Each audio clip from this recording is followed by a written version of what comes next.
The Seattle Seahawks have an unusual rookie that's impressing coaches, standing out in OTAs and in minicamp, rookie minicamp. So it's something like, wait a second, could this guy actually help? If you're new to the channel, we're Detroit Lions fans, but we have this channel and we talk about teams and stories that just kind of get overlooked by the national media. This is one where we're just kind of diving in, seeing if you can take an undrafted rookie and really help out the Seattle Seahawks. But before we get to that, let me know in the comments here.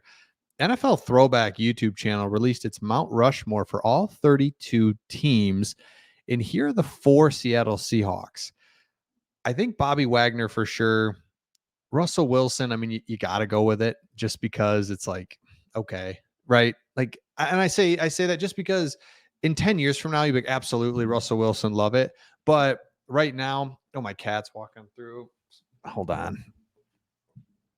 You got the, let's just get him right up. Get it right up in here. Okay, cat's walking through. Let's get him out of here. Okay, here's what I was thinking, and you let me know in the comments. Marshawn Lynch. I mean, when I think of the revival of Seattle Seahawks football, the Legion of Boom, of course, maybe Earl Thomas, Richard Sherman, fine, but Marshawn Lynch was just the face of it, was just like who it was. It was exciting. It was crazy. You had the field, you had the home field advantage, the 12, the attitude. I mean, kind of quirky. Like the whole team was just had all these personalities led by Marshawn Lynch. So let me know your thoughts in the comments. That's who I would put in there just from an outsider, but take a look at that. Okay. Here's the guy. It's Hayden Hatten from Idaho. Is a wide receiver. And here's what was said about him. Let me pull this up here a little bit more so we can read it.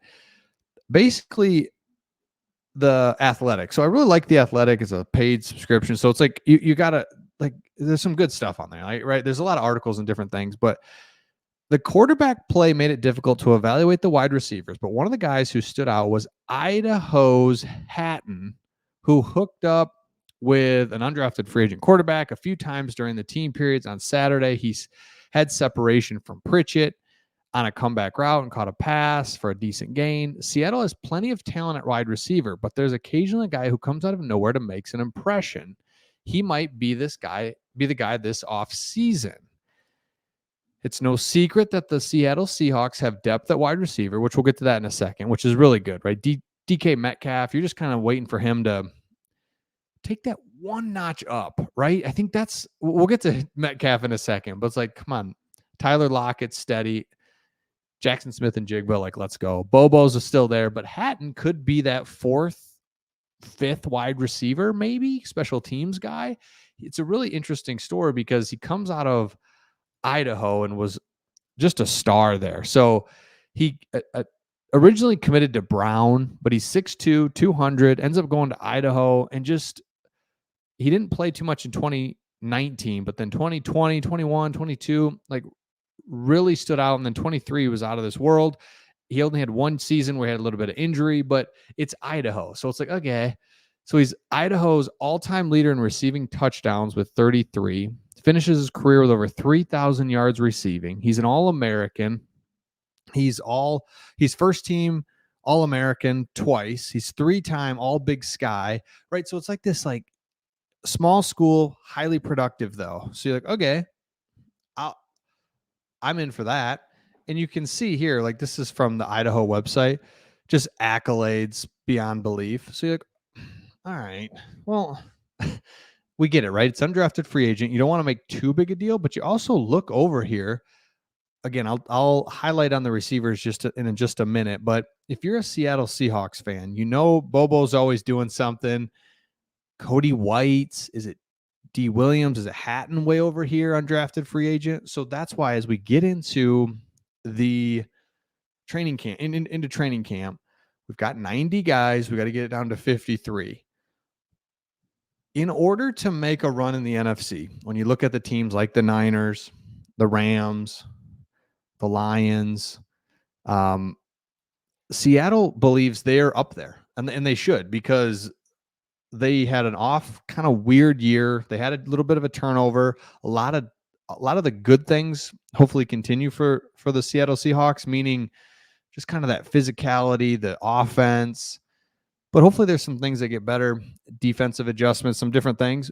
But my point is, if you're going to compete and be who you think you are, you need some depth and you need some guys to kind of come out of nowhere.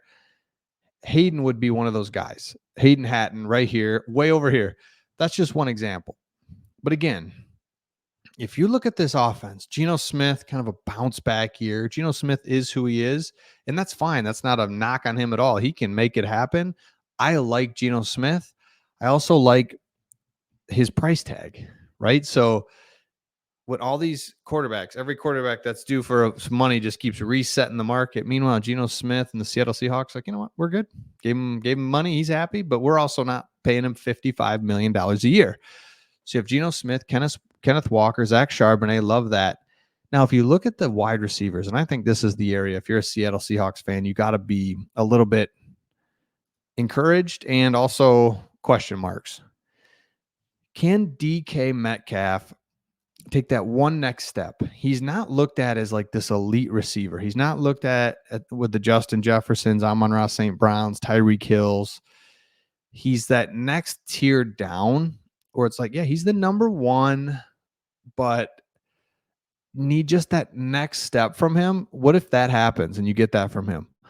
What if Tyler Lockett just stays where he's at, where he's been for years? I mean, the guy's just, oh man, he's just consistent. He's your consistent guy. And then the big question mark is Jackson Smith-Njigba. And question mark, I mean, how much of an impact is he going to make? We know he's going to make an impact and he's a really good player, but what if he really shines, right? What if he comes out and really now entering into hopefully his prime can be the guy that you need? Because offensive line good, defense is going to be much improved, and the secondary is good with Reek Woolen, Witherspoon, full year. Like, it's just going to be, this is a team that everybody's kind of forgetting about. Again, Lions are the team that's like, oh yeah, Lions. I mean, everyone's just kind of like that. The Niners are solid. The Rams, people are like, oh yeah, they rebuilt a little quicker than we thought. That's cool. You've got, even in the AFC, you've got Houston Texans. You've got